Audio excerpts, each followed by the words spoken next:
Ok, nous sommes vers la fin du chapitre 10. Donc on parle de la nekiyut, être propre de tout péché, de toute pulsion corporelle. Nous faisons croire qu'il y a une chose qui n'a pas l'air d'un péché, n'en est pas un, alors qu'il en est un.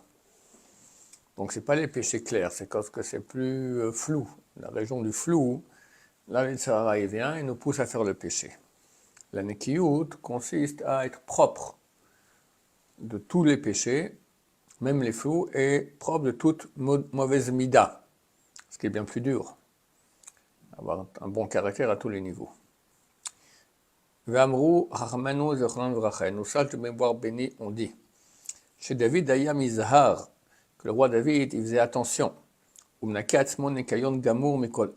se nettoyait d'un nettoyage total de tout cela, donc des péchés flous et des midot mauvaises. Valken, c'est pour ça qu'il partait à la guerre avec une grande confiance, forte.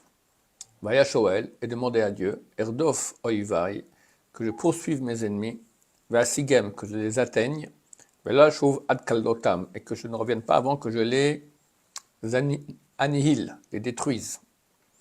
Mashelo Shalou Yehoshaphat, Asa Vechizkiyahu, ce que n'ont pas demandé des grands rois d'Israël qui étaient des tzadikim cependant, Yehoshaphat, Asa, Chizkiya, les fils de Ayou Menokim Kolkar, car ils n'étaient pas à ce niveau propre de tout péché, de tout mauvaise mida, comme l'était le roi David. C'est ce qu'il a dit lui-même dans ses paroles. Que Dieu me rende, me donne, comme ma justesse, mon tzaddik, il est juste, Kevor Yada Yashivli, comme la propreté de mes mains qu'il me rende. Donc il parle d'une propreté, qui est injuste et il est propre, ça veut dire qu'il est propre de tout péché. Vaz Chazar Ve'amar, et à ce moment il est revenu et il a dit, tout ça c'est dans le même Tehillim, Kibecha Arutz Gdoud, car grâce à toi, je courais dans le bataillon, en guerre. Erdof Oivai Vasigem, je poursuivrai mes ennemis et je les atteindrai. Et lui-même il a dit encore, Mi Alebar Hashem, qui montera sur la montagne de Dieu, ou Mi Yakum Bimkom Kocho, et qui pourra se tenir au lieu de sa sainteté. Neki Chapaim Uvar Levav, celui qui a les mains propres et un cœur pur. Donc on parle ici de propreté et de pureté. Vomnam, cependant, Vadaï Shamida Azot Kasha, il est clair qu'atteindre ce niveau-là, c'est difficile. Kiteva Adam Chalash, car la nature de l'homme, elle est faible. Vilibo Nifte al Nekala, et son cœur est tenté facilement. Umatir Latzmo Hadvarim Shiuchal Imso Bahem Kedeata'a, et il s'autorise les choses dans lesquelles il pourra trouver un lieu de se tromper. Les autres Hamida, et certainement celui qui est arrivé à ce niveau-là, à cette Mida, ce trait de caractère que nous étudions, la propreté, Kvar Egel et Madriga Gdola, est arrivé déjà à un degré qui est grand. Car en face d'une guerre dure, il s'est tenu et il a gagné. Tov, que Dieu nous aide. Évidemment, il ne faut pas rêver qu'on pourra arriver à ce niveau-là d'un coup, mais on commence à travailler dans ce sens. Et tout ce qui vient se purifier, c'est écrit en l'aide du ciel. Il y aura une aide spéciale. On va maintenant commencer à expliquer les détails de cette mida. Chapitre 11, Bifrete Midat Nekiyut, les détails de la mida de la nekiyut. Si je me souviens bien, c'est un très long chapitre. Ouais. On va parler à peu près tout. Tous les péchés, disons, qui sont dangereux, qu'on a tendance qu'on a des pulsions à vouloir transgresser. Il y a des péchés qui sont moins dangereux que d'autres. Bien sûr, des péchés beaucoup moins dangereux. On va dire manger du porc. Un juif moyen français, Sfarad, ça ne l'effleure pas. Regarde une fille dans la rue, ça effleure tout le monde. Il parle des midotes, après la colère, l'orgueil. Bon, il va tout expliquer bien, même très très bien. Pirte midat anekiyot rabim hem meod. Les détails de la mida que nous étudions, donc ce trait de caractère qui s'appelle anekiyot, la propreté, sont très nombreux. Vinam kechol apratim shebechol hashasa mitzvot lo ta'aseh. Ça concerne tous les détails de tous les 365 lois négatives. Ki omnam inyan mida kvar amarti, car j'ai déjà expliqué le sens de cette mida.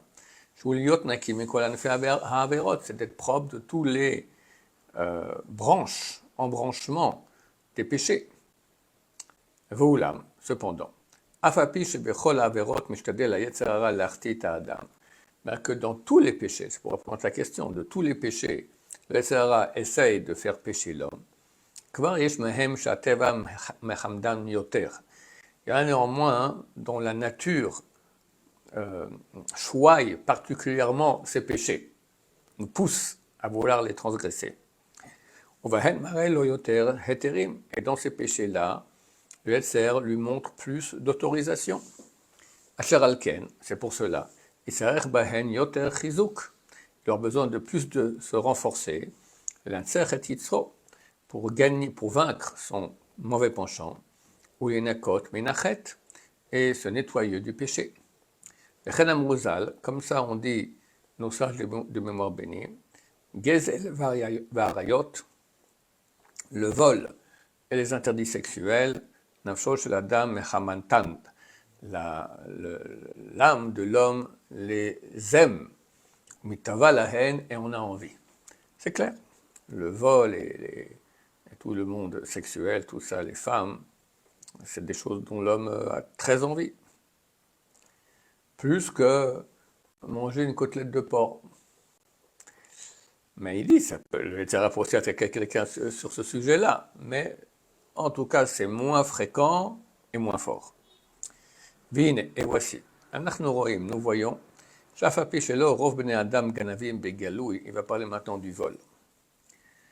Bien que nous voyons que, on ne peut pas dire que la majorité des êtres humains sont des voleurs de façon ostensible. Il rentre la nuit dans son appartement et voilà, fait un cambriolage où il va dans la poche de son prochain et prend là-bas de l'argent. C'est-à-dire qu'ils vont carrément envoyer leurs mains pour prendre l'argent de leur prochain, la kachat velasum beklehem, et le prendre et le mettre dans leur ustensile, leur habit à eux. Afalpichen, néanmoins, rubam toamim tam gneva, la majorité, on parle des bons juifs, goûtent le goût du vol, bemassam ou matanam, dans leur affaire, bema sheyoru heter latzmam, listacher ish befsedo shel chavero, par le fait qu'ils vont s'autoriser à gagner de l'argent par la perte d'argent qu'aura son prochain. Et ils diront, l'arveyar shaini, si c'est pour gagner, c'est différent. Comme on dit, business is business. Ça veut dire on peut voler. C'est ça le mot, business is business. Ça veut dire tu as le droit de voler. J'ai des élèves qui faisaient de la vente. On leur expliquait qu'on n'a pas le droit de mentir, on n'a pas le droit de voler, etc. Ils ont dit, bon, impossible.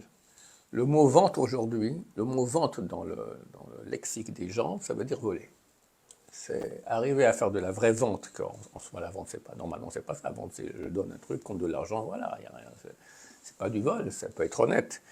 Mais dans l'esprit des gens, c'est tellement enraciné qu'on peut voler et on doit voler, c'est ça un bon commercial, que voilà, les gens deviennent des voleurs.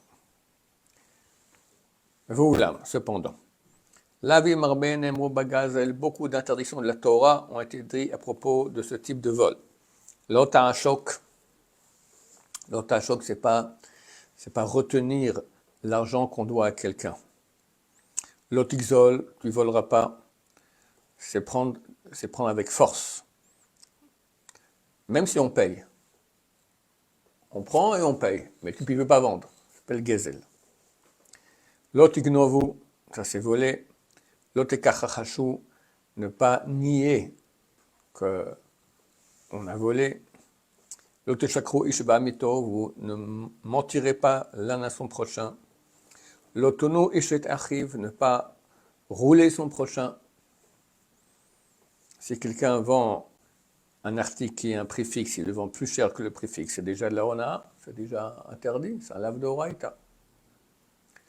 À la tête du client, c'est ça? Ce qu'on veut dire. Ça dépend. Si c'est des choses qui n'ont pas de prix fixe, par exemple les tableaux ou des bijoux, d'accord, on peut mettre le prix qu'on veut. Il y a des choses qui ont un prix fixe, c'est fixé, c'est comme ça. Et l'acheteur ne connaît pas le prix fixe. Et tu vois, c'est un étranger, un touriste, d'accord, et tu lui fais plus que cela.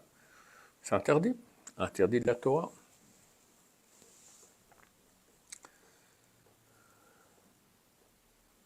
L'otasik vulrecha. Tu ne repousseras pas la frontière de ton prochain. C'est rentrer, c'est-à-dire que si maintenant voilà, j'ai un voisin, il y a deux champs, il y a une barrière, je mets la barrière, je la mets un peu plus loin dans son champ, donc je gagne du terrain. Hen kol ele chiloke didim shebegazel. Tout ça, ce sont des différents aspects du vol. Korim ma'asim rabim, qui inclut beaucoup de types d'actions, minamasim manasim bechol hamasa umatan hamedini, qui se font dans tout le commerce habituel. Bechol hamasurim rabim, isurim rabim, mais tous sont des interdictions nombreuses. On va s'arrêter ici. Baruch Adonai, l'olam, amen va amen. Dieu nous aide à ne pas être des voleurs. Très difficile.